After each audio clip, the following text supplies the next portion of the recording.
श्री कृष्ण और सुखिया के मिलन की कहानी। दोस्तों, एक समय की बात है, श्री कृष्ण के ब्रज धाम में एक सुखिया नाम की बुढ़िया मालिन रोज आया करती थी। वह गांव-गांव जाकर फल सब्जियां बेचती और इसी से अपना गुजारा करती थी।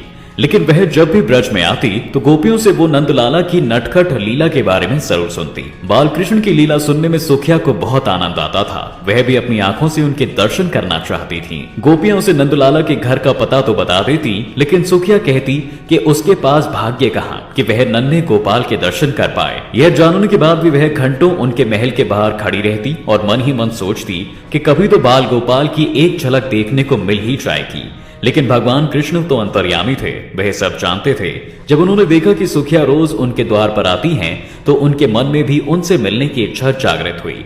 नंद गोपाल ने भी उन्हें दर्शन देने का सोचा। अगले दिन जब सुखिया उनके घर के बाहर आई और हर बार की तरह इस बार भी पुकारने लगी कि फल ले लो फल, तो सुखिया की आवाज सुनकर नन्हे गोपाल फौरन घर से बाहर भागते हुए आ गए। नंदलाला का मनमोहक रूप देख सुखिया के आंखें भर आईं और उसने अपने हाथों से सारे फल उठाकर उन्हें पकड़ा दिए। अब नंदलाला के पास देने को तो कुछ था नहीं, इसलिए फल की कीमत चुकाने के लिए श्री कृष्ण बार बार महल के अंदर जाते और मुट्ठी में अनाज लाने की कोशिश करते, लेकिन सारा अनाज रास्ते में ही बिखर जाता था। सुखिया को भगवान कृष्ण 2-4 दाने ही दे पाए, लेकिन सुखिया नंदलाला के प्रेम को देखकर बस खुश हो रही थी और नंदलाला के हाथों से उन्होंने जो भी 4 दाने अनाज के मिले उसके लिए उसे कोई मलाल नहीं था। वह तो बहुत खुश थी कि आज उसने अपने हाथों से भगवान को फल दिए और उन्होंने वो फल भी खाए। सुखिया मुस्कुराती हुई अपने घर पहुंची। उसकी फल की टोकरी खाली थी, क्योंकि वो सारे फल श्री कृष्ण को दे आई थी।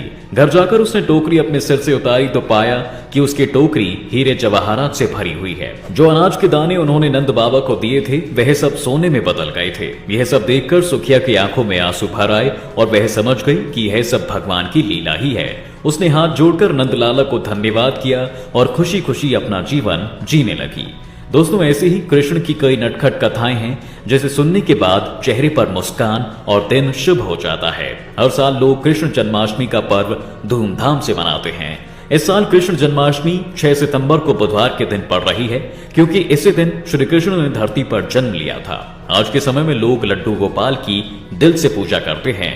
लड्डू गोपाल को श्री कृष्ण का बाल स्वरूप माना जाता है और लोग उन्हें अपने पुत्र के समान ही देखभाल करते हैं। लेकिन कई लोग जो लड्डू गोपाल को घर में रखते तो हैं, लेकिन उनकी सही ढंग से सेवा नहीं कर पाते, जिससे भगवान कृष्ण आपसे रुष्ट हो सकते हैं। अगर आप भी घर में लड्डू गोपाल की पूजा करते हैं तो आपको उनकी सेवा बिल्कुल एक पुत्र के समान ही करनी होगी।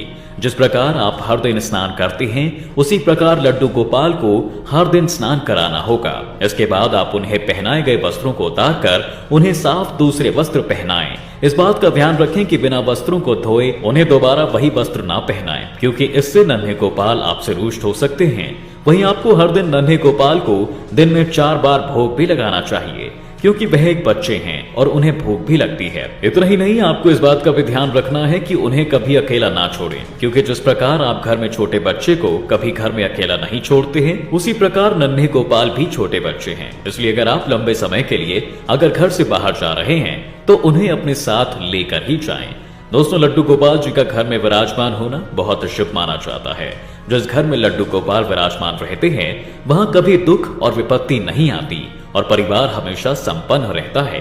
भगवान कृष्ण के बाल स्वरूप का पूजन न सिर्फ घर की सुख शांति के लिए किया जाता है, बल्कि संतान सुख के लिए भी लड्डू गोपाल की पूजा लाभकारी होती है।